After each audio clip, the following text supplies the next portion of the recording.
Сайн бацгаана уу зөв өдрийн мэнд. Шинэ ангаараа уулзаж байгаад баяртай байна. Доор байгаа данс руу суугаад амжид хандив явуулаарай. За тэгээд цуврал руугаан орцгоё. Цэнхэр луугийн хотоо дотор. Цэнхэр лууны амин шинж тэмдгүүд зогслоо. Эцэст нь луугийн зүрхийг авах цаг боллоо.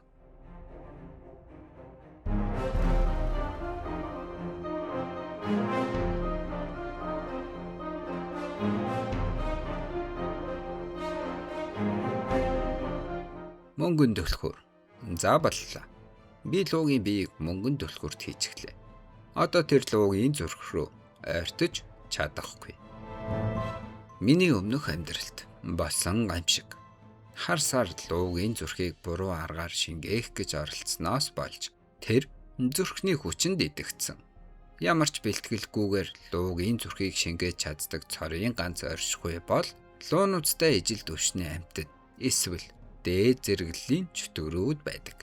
Хар сар хүчний тэр дэсрэлтийг даах хангалттай хүчтэй байгаагүй тул тэр дороо нас барсан. Тэгээд дуудалгүй луугийн зүрх болон Ремилийн мана чулуу Тартарусын шүтгчдийн дээд тэргүүний гарт орсон. Эцэст нь гэхэд хар сарыг ашиглаж хаад зүгээр л хайчихсан. Чиний зүрх сэтгэл ханамжтай байсан уу? Өөрийн чинь жигшдэг ээлбүүдийг үхэж байгааг харах. Үлдсэн хэдэн гэр орноо алдаж тэнүүлж босныг чи харсан. Тэр бүхнийг тамийн ертөнцөөс харж байсаж байсан уу? Чамайг хуурсан Тартарусын шүтгчид дэлхийг эзлэх гэж оролцсон уу? Эцэст нь чам шиг харгас гэрцгийгээр хаягдж байгаагч бас харсан. Хээ би луугийн үнэртэж байна. Гэхдээ хүний үнэртэй холилдсон байна. Сонирхолтой юм. Эцэст нь лууныг эзнээс дахин гарч ирэхдээ ээлбүүцтэй таарна гэж бодсон. Харин луугийн эзэнтэй таарна гэж огт төсөөлсөнгүй. Танилцсандаа таатай бай. Намайг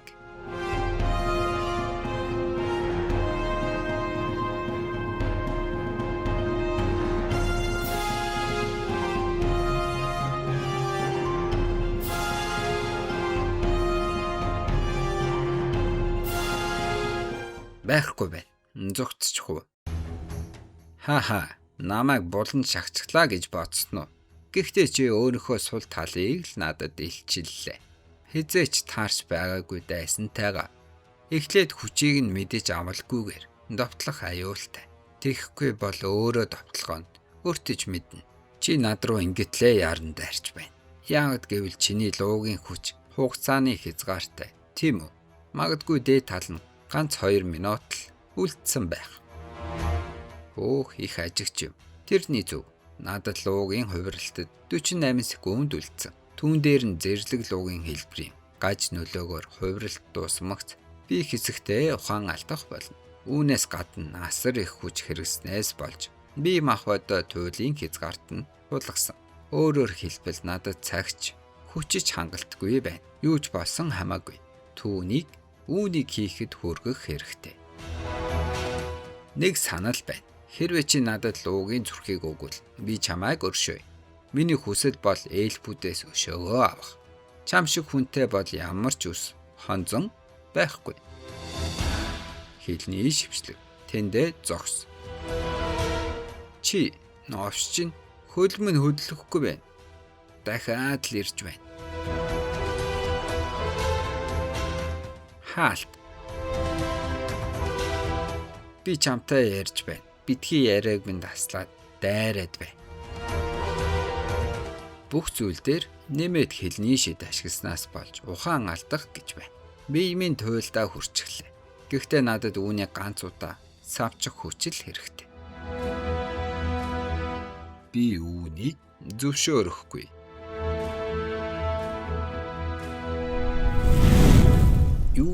Яг юунаас болж яагаад би үүнийг өмнө нь ашиглаж байсан. Мана болон бусад бүх үзүүлэлтийн хувьд би тэр үеийнхтэйгээ яг адилхан хүчтэй байгаа. Мана хөрөлцөхгүй байгаа юм уу? Эсвэл өөр ямар нэг юм буруу байна уу? Хараалид чи юм уу гэрлийн бурхан? Яг юу болчих вэ? Мэдэхгүй байна. Гэхдээ аз боллоо. Дөнгөж сая л чулуужилтаас гарсан болохоор би минь хөсчгсөн байна. Одоохондоо хинтээж тулдахад бэлэн биш. Тиймээс л түүнтэй ярилцаж цаг хожих гэж оролдсон юм. Гэхдээ зөвхөн хөлийг минь хүлэх нь хаалтаа байсан юм. Би эндээ зогсож байсан ч довтолж чадна. Буцаад ирцгээ үхлийн хорнууд минь. Би энэ сарны чадварыг дээд байхдаа ашигладаг байсан. Одоо харин үүнийг жүтгэрийн хүчтэй хослуулж эцсийн хүчрхэг чадварыг бүтээлээ. Хорт жад. Ремелийн онцгой чадвар. Ремелийн үүсгдэг хорыг нэгтрүүлж үхлийн хор бүхий жад болгоно. Энэ жад луугийн хайрсыг хүртэл нэвсүүлбэхээр хатуу хурц.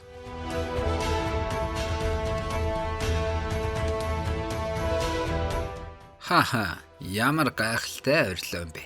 Ийм мөчүүдийн төлөө л би амьдардаг. Надаас хавьгүй илүү хүчтэй, оршихгүй, чам шиг, эсвэл луу шиг. Миний үхлийн хоронд тарчилж, орилж байгааг харах мөчүүд. Би өөрийгөө ямар дээд оршихгүй гэдгээ мэдэрч байна. Жүтгэр болсон минь үнэхээр зүв байж. Чиний сайхан хашхрааныг арай удаан сонсмоор байна. Гэхдээ хийх ажил их байна. Тиймээс дуусгацгаая.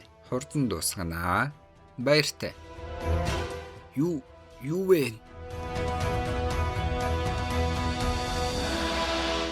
Модны үндэс үү? Үгүй байж болохгүй. Одоо мэдэж байна уу? Энэ бол чи өөрийн тэнэг чадвараараа хордуулсан байсан амьдралын модны үндэс. Чи тэр чадвараа ашигласнаар эргэн тойрныхоо бүх хорыг сулалсан. Үүний ачаар амьдралын мод болон амьдралын нуур маш цэвэр боллоо. Миний өмнөх амьдралд тэдний дэд тэргүүн хар сарын маана чулууг луугийн зүрхтэй хамт авсан. Тэр чулуунаас үүссэн хорт манан хорт чадаар зэвсэг хийж ашиглаж байсан. Тэр чулуу анхнаас хар сард харьяалагддаг байсан болохоор хар сарч бас адилхан чадвартай гэж би таамагласан. Тиймээс л түүнийг тэр тэнэг чадварыг нь ашиглуулахыг хүссэн. Ойг хорноос цэвэрлэх хамгийн хурдан арга бол хор чадны хор шингээх чадварыг ашиглуулах явдал. Одоогор зөвхөн нуур л цэвэрлэгдсэн. Гэхдээ нуур болон модны их бий бол энэ бүс нутгийн зүрх.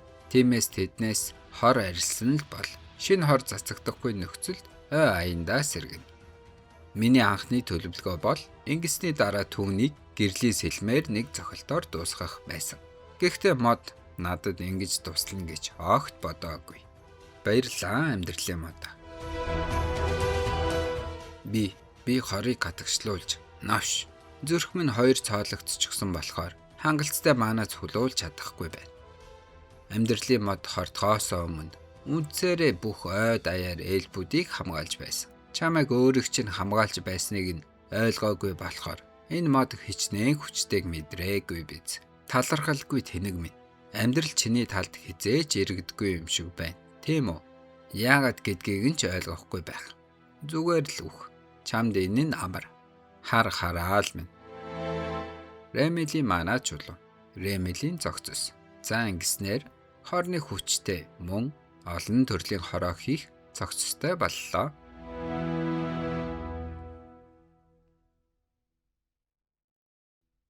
Зайпрын мэдээ тэдэнд хүрэхээс ч өмнө арын шугам үүнийг мэдэрч байлаа. Амьдралын мод дахин амиллаа.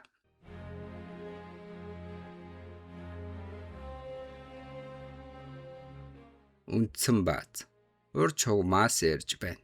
Цэнхэр лууг устгаглаа. Давтан хэлий. Цэнхэр лууг устгаглаа.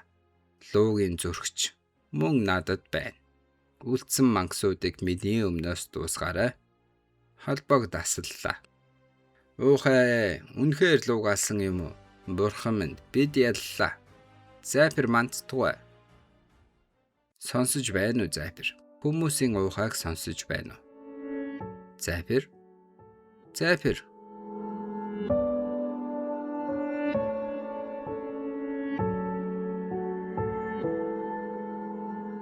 Баярлалаа.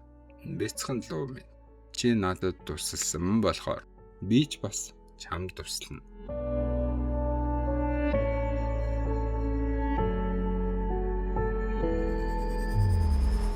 Амьдралын модны үндэс дахин сэргэж. Энэ нь ганцхан зүйлийг л илтгэн. Зайпер, чи чадсан байна. Би хангалттай хувь нэмэр оруулж чадсан эсэхтэй эргэлзэж байна. Өөрийнхөө ч чадвар зохиулчихлаа. Тэр жөтгөр чадвар хуулбарлаж чадна гэж бодоогүй. Хит их цус алдсан. Бас эмд уусчихсан. Хэрвээ би энергийн хяналтаар өөрийгөө эдгэхгүй бол усан үзм юм очруу. Бүү ноён баатар минь. Тэр мөчрүүд бол миний гар хөлнүүд минь. Чи намайг энд хөдөлж чадахгүй хэвтэж байхад аварлаа. Би чиний ачийг санана. Миний нэрийг Сильвестия гэдэг.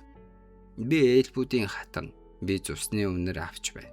Чи эдгэрэх хэрэгтэй. Нацтай хамт яваач ноён баатар минь.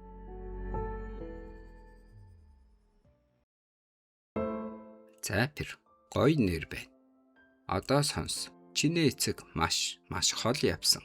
Тиймээс чи түүнийг дахин харахгүй. Гэхдээ тэр эрт дээр үед харахыг хүсэж байсан зүйлийг нь чи харж магадгүй. Наадтай хамт явах уу? Би чамайг энгийн нэгэн хүү шиг өсгөхийг хүссэн. Аюулгүй газар. Чиний эцгээс өөрөөр магадгүй чамайг тэр хүнд аль эрт даатгах ёстой байсан байх. Одоо аль нь зөв байсан бэ гэдгийг би мэдэхгүй байна. Чамайг хамгаалж чадаагүйчлаарай. Би сайн их байгаагүй гэдгээ мэднэ. Гэхдээ энэ бол чамд зааж чадах сүүлчийн зүйл минь. Сэлмээ өрөг запир. Одооноос эхлээд чи өөрийгөө л хамгаалах ёстой. Би зүудэлж байсан юм болов уу? Ээж, тэр чинь аль хэдийн өнгөрсөнд болсон шүү дээ. Гэхдээ түр байж байгаарай. Би хаана байна? Хэр хугацаа өнгөрсөн юм бол? 72 цаг 18 минут 29 секунд. Одоохондоо хөдөлж болохгүй бяцхан луу минь. Чиний бие одоо ч сэргэж байгаа.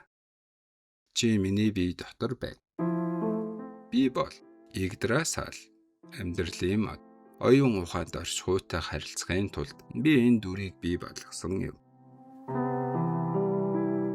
Тэр амьдралын мод юм уу? Миний өмнөх амьдралд дайралт бүтлгүйцсний дараа амьдралын мод болон ээлбүүдийн хатныг аварч чадаагүй гэж сонссон. Тиймээс би энэ оршихуйтай огт уулзаж байгаагүй. Дайрилч надад түүний тухай огт яриагүй. Миний эхнэр л намайг ийм байдалтай харж байсан. Би ийм хэмжээний биеийн хувилбарыг өөрийн биеэсээ салгаж гаргаж чаддаггүй. Миний хүүхдүүд хүртэл энэ дүрийг харж байгаагүй. Чи миний бодлыг уншиж чадах уу? Би зүгээр л чиний биеэс ирж буй дохойг ойлгож чадна. Энэ бол миний үүрэг. Хэрвээ чамд эвгүй байвал юу бодож байгааг чинь мэдэхгүй мэт дүр эсгэж чадна. Ямар нэгэн хачин мэдрэмж төрж байна. Түүний нүд анд биетийн шиг биш. Ямар ч сэтгэл хөдлөл харагдахгүй байна. Сэрэмж, дөвшөөр.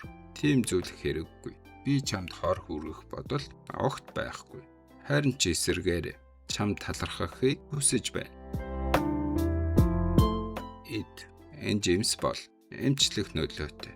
Чиний эдгэрэлтийг хурдсгана. Энгийн нөхцөлд бол чи дахиад 7 хоног унтах байсан. Гэхдээ би чамайг эдгээсэн болохоор чи ердөө 72 цагийн дараа сэрсэн. Би цэнхэр луугийн хэлний шидэнд хоригдсон. Мөн хор намайг хөдөлж чадахгүй болгосон. Гэхдээ би хүүхдүүдээрээ дамжуулан чамайг ажиглаж байсан. Чи миний хүүхдүүдэд болон надад тусалсан. Мөн миний эхнэрийг хамгаалсан. Хоёр талын гэрээ гэж нэрлэгддэг зүйл байдаг. Авсан зүйлээ буцааж өгөх ёстой. Энэ бол дэг журмын үндэс. Би бол дэг журмыг сахиулагч. Тэр яг юу яриад байгааг нь сайн ойлгохгүй л байна. Гэхдээ давчгандаа надад талархаад байгаа бидтэй. Түүн дайсагнах ямар ч шин жалга. Дээрээс нь дайрал миний өмнөх амьдралд нэг зүйл хэлж байсан. Тийм ээ. Миний аав ямар хүн байсан тухай. Хагас бурхан. Бурхан биш ч бараг төгсөн нэгэн. Яриа нойсог шиг сонсогдож магадгүй. Гэхдээ ийм оршихуйн үгийг үл тааж чадахгүй. Хэрвээ би эндээс надад ашигтайгаар тохиролцоо хийж чадвал бүрэл сайн. Мэдээж миний талд ашигтай нөхцлөөр хоёр тал гэрээ юу. Чиний сэтгэхгүй надад таалагдж байна. Гэхдээ намайг эдгээх нь би чиний төлөө хийсэн бүхнийг нөхөхгүй биз дээ. Чи хараахан ойлгоогүй байна. Би чамайг зүгээр л нойрноос чинь сэрээгээгүй. Бэлтгэлгүй биет луугийн зүрхийг хүчээр шингээхэд гаж нөлөө гардаггүй гэж үү? Хөөх, тэр үүнийг мэдэж байсан юм уу? Энд ч бас миний үүргүүдийн нэг. Хүний хүч 10%-аар өсөх бүр би мөн дахин тохируулга хийх шаардлагатай болдог.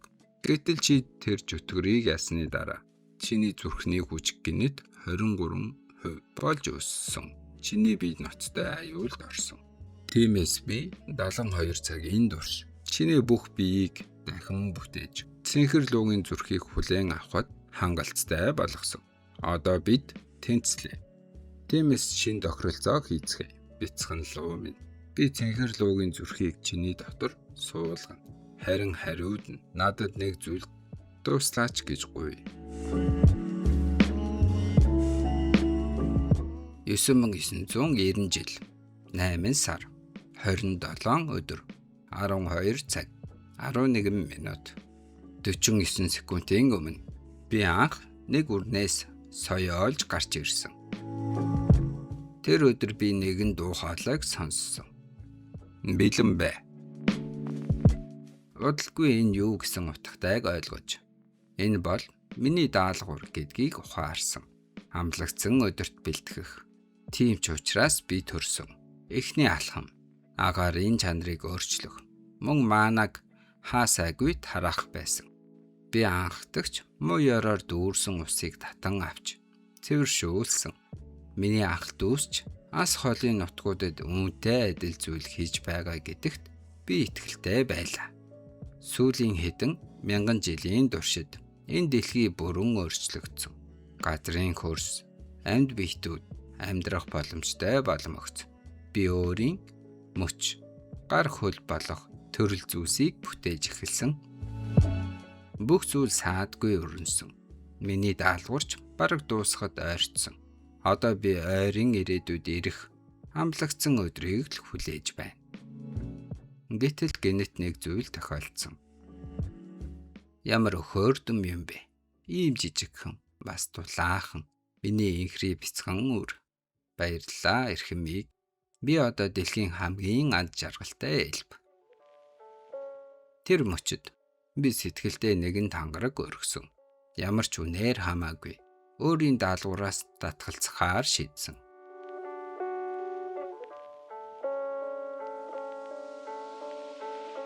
Би цэнхэр луугийн зүрхийг чиний дотор суулгана. Харин хариуд нь надад нэгэн тус хүргэж өгөөч. Ийм нөхцөл тавьж байгаагийн хариуд том зүйл хүсэж байгаа нь гарцаагүй. Юу гэж гуйх гэж байгаа бол тэгээд ч үүгээр дуусахгүй. Шилжүүлэн суулгах явцад би бүрэн хамгаалалтгүй болно. Итгэхгүй хүндээ ийм зүйл хийлгэх боломжгүй. Тиймээс энэ оршихуй яг юунд санаархаж байгааг би мэдэх ёстой. Тэгэхээр надад хэлээч, би ирээдүйд яаж өгөх вэ? Юу гинэ? Чиний одоо хүртэл хийсэн үйлдэлүүдийг харахад чи аль хэдийн бүхнийг мэдэж байгаа юм шиг санагдсан. Тиймээс би яагаад тийм байж болохыг ойлгохын тулд чиний зүүдийг харсан. Эхэндээ тэр эмэгтэйтэй холбоотой байж магадгүй гэж бодсон. Гэхдээ би андуурсан. Чи түүнтэй зүгээр л маш эрт нэг удаа таарлсан төдий байсан. Тэр эмэгтэй дэлхийн нууцыг хэлж өгсөн байж таарахгүй. Түүнд хүрэх замыг заасан ч байж таарахгүй. Харин би дэлхийн төгсгөлийн тод дүрслэлүүдийг харсан. Мөн би нэг царайг харсан. Надад тэрхэн үед шууд танил санагдсан. Энд эргэлзэх зүйл алга. Энэ нь зөгнөл байсан уу? Эсвэл зөгнөлт зүүд байсан уу? Мэдэхгүй. Гэхдээ чи ямар нэгэн байдлаар ирээдүйг харсан нь гарцаагүй. Тэгэд маш нарийн тодорхой харсан. Тэгэхээр тэр биеийн дохиог задлаж бодол зүүдийг уншдаг юм байна. Энэ нь Эвридис эсвэл Альтарын бодол унших холбогдолт чадвартай адил сонсогдож байна. Тэгвэл тойруу ярих хэрэггүй бололтой. Ойлголоо. Би хэлье. Миний ирээдүйн холбоотон эцсийн арга болгон их ойг устгах нь. Харин чи хорны улмаас хагас хөхмөл байдалтай хэвээр байх учраас ойтой хамт бүрэн устгагдана. Би үнэндээ ирээдүгээс цаг хугацаагаар буцаж ирсэн гэдгээ түүнд хэлэх шаардлагагүй. Цаг хугацааны аялал ба зөгнөл хоёулаа ирээдүйн мэдлэгийг илтгэнэ. Гэхдээ тэдний жин огт өөр. Хэт олон хүн үнэнг мэдээсэ гэж би хүсэхгүй байна. Тэр надаас хамгийн чухал нууцыг одоо ч нууж байна. Гэхдээ зарим үед ийм болгоомжлол зайлшгүй хэрэгтэй байх. Ойлголоо. Тэгэхээр би төгсгөлийг харахгүй юм байна. Би үүнийг аль хэдийн таамагласан. Хэрвээ чи дэлхийн төгсгөл хүртэл амьд үлдсэн ирээдүйг харсан бол чи намайг аврахгүй байх байсан. Тэр хэлбэр энэ бол тангаргийн гэрээ. Тартарусын шүтгчдийн тэргүүнтэй тулцсны дараа нууцыг хадгалахын тулд гарн дээр минь шивэгдсэн шившлэг. Энэ бол түүний нэг хэлбэр нь байх. Надад байгаатай төстэй ч түүнийх арай өндөр түвшний чадвар шиг харагдаж байна. Хит удаан бүүширт. Одоогийн чиний оюун ухаан үүнийг даах хангалттай хүчтэй биш. Нууцлал бол надад тулгагдсан олон зүйлсийн нэг. Бүхнийг илчлэх хэрэг надад байхгүйг ойлгоорой. 7 луу болон би агуу нэгний хүчинд өөрсдийн даалгаварт хүлэгдсэн.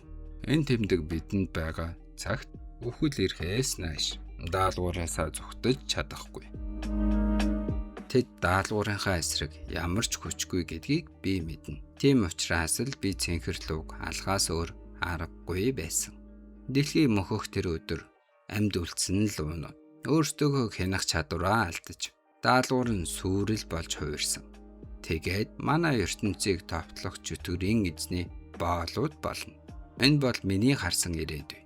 Хэрвээ тийм зүйл болбол чи ч бас луунуудын адил бидний эсрэг босох уу? Би даалгавартай хизээч эргэлзэж байгаагүй. Энэ ертөнцид ямар нэгэн онцгой үнцэн ч өгч байгаагүй. Би зүгээр л хийх ёстой зүйлээ хийж ирсэн. Гэтэл надад үнэхээр хачин зүйл тохиолдсон. Яагаад чи эргэлзээд байна? Эрхэмийг би энэ өдрийг удаан хүлээсэн. Би хүүхэд төрүүлбэл биед минь удаан тэсэхгүй гэдгийг мэднэ. Би султайгаасаа болоод бас хүмүүсийн дотоод бодлыг сонсох чадвараасаа болж би үргэлж ганцаардмал байсаар ирсэн. Чамтай хамт байсан дурсамжууд мөн бидний хамт харсан зүйл надад амьдрах хүч өгсөн. Би одоо айхгүй байна. Миний мөрөөдөл биелэлээ олсон. Би чамаас ганцхан өчөөхөн хүсэлт гуйж болох уу? Үр тогтоох ариун ундаг. Тусгай аяг. Ээлбүүдийн хаан хатанд олгогддог. Үүнийг нь уухаар хүүхэцтэй болдог юм байна. За тэгсэн чинь шинэ хатан нь эндээс нь уухгүйгээр хүүхэцтэй болохыг гуйсан болж таарна. Ганцхан эмэгтэйн төлөө дэлхийг гэнэт үнэхээр үнцэнтэй мэт санагдсан. Чи энэ мэдрэмжийг ойлгож байгаа гэдэгт би итгэлтэй байна.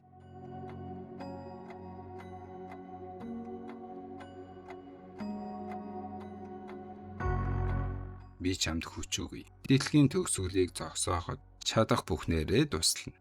Харин хариуд нь цаг нь ирэхэд намайг чи өөрийн биеэр ирээд устгах. Даалгаврынхаа улмаас эхнэр хүүхдүүдтэй хор хүрэхийг надад бүү зөвшөөр. Энэ л миний хүсэлт.